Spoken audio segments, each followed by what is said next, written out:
kalau kita gunakan cara-cara lama, pendidikan tidak bisa jalan di era pandemi ini, nggak akan bisa. Kita harus adaptif, kreatif, dan ada inovasi-inovasi terus.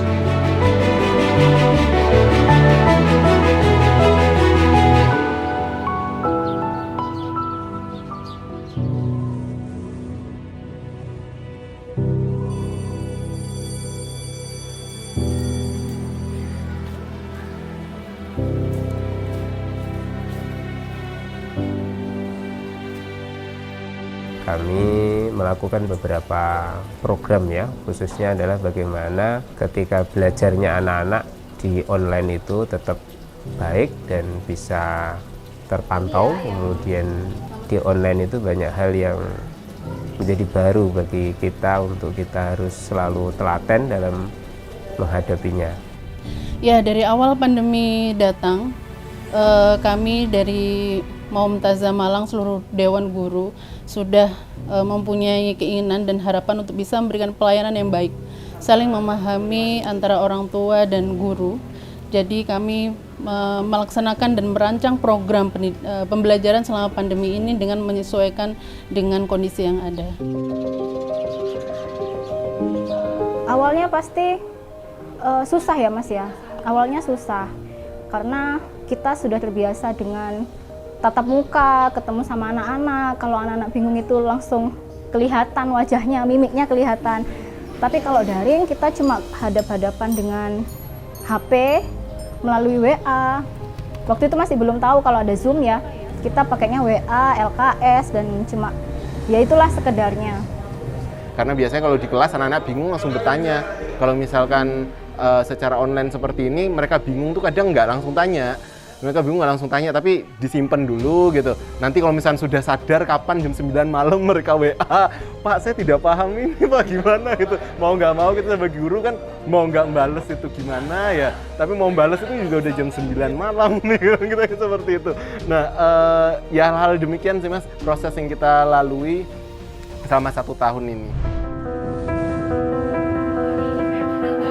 Ya kalau sekolah dulu kan enak. Bangun tidur, berangkat sekolah, terus aktivitas di situ. Tapi karena pendidikannya secara online ini akhirnya pola belajarnya anak juga semakin nggak teratur.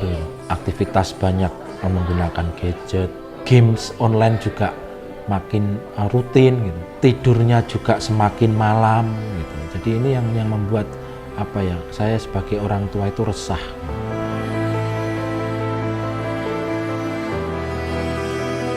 Ya kalau menurut saya ya untuk saat ini ya sudah jenuh di rumah gitu.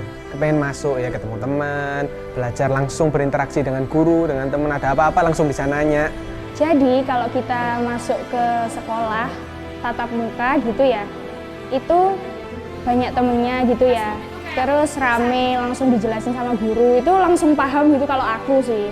Kalau lewat Zoom gitu kan bisa ditinggal tidur, terus apa sih ambek sinyalnya gitu loh. Semua sindikat tangan kosong atau Bapak sih? Kalau ditanya kangen yo, kangen banget. Kalau offline itu bisa jajan sama anak-anak.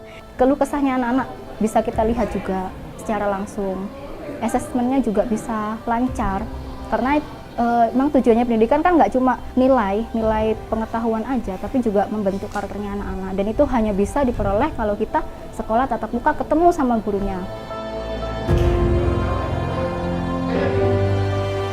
Kita ngajar itu kan bekerja, ya kita ngajar itu bekerja, refreshingnya kita tuh ya ketemu mereka, jadi ketika kita nggak ketemu mereka itu refreshing kita tuh ada yang hilang, kita jadi seakan-akan cuma kerja aja tapi nggak ada pelipur lara kita. Kan semua orang bekerja kan pasti punya tekanannya masing-masing. Nah kita refreshing kita untuk menghilangkan tekanan itu ya ketemu mereka, ngobrol sama mereka, sharing sama mereka, dan itu yang hilang sama 1 tahun ini. Jadi di akhir kemarin sebelum akhir tahun pembelajaran ini kita juga sudah menerima edarannya ya bahwa sudah ada izin untuk melakukan tatap muka. Walaupun memang tidak bisa langsung semua Mas. Jadi tetap separuh itu tentu harus kita perhatikan mulai dari protokol kesehatan.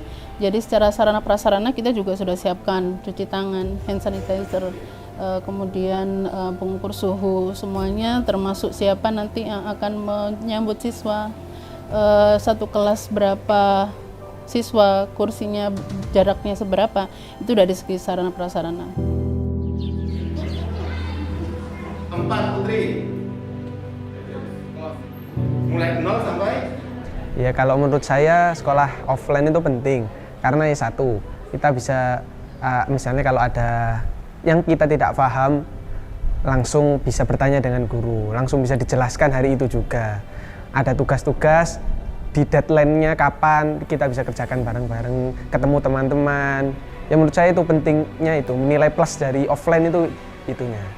1 tahun ini benar-benar kita jadikan pelajaran baik bagi kami sebagai guru, anak-anak juga sebagai siswa.